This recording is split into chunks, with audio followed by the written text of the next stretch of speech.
Good day mga idol, thank you for watching my channel Marvelous Mark TV. Ngayon po ipapakita ko sa inyo ang isang klase ng isda na napakasarap ng laman.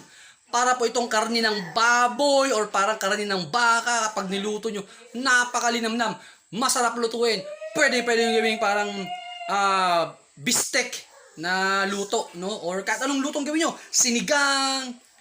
Kayo na bahala. Baka mag-ano ng recipe gusto, pero ang sarap po ng isda na to. Simula po nakabili kami, kapag sumasahod, tinatry namin makabili ulit para may stock kami sa ref. Papakita po sa inyo ang parang black na tuna.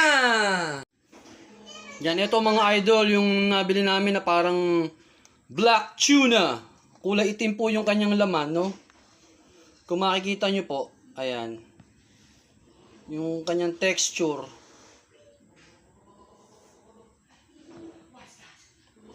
Karni po yan ng isda, ha? Karni ng isda. Pero para po siyang karni ng baka or karni ng baboy. Kapag hinawakan nyo pong ganyan, no? Yan.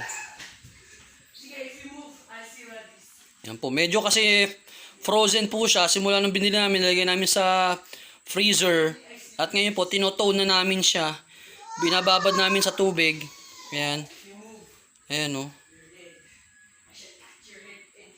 Para mamaya, pag malambot na siya at nato na, lulutuin na namin. Tsaka yung cut niya po kasi, tingnan yung cut.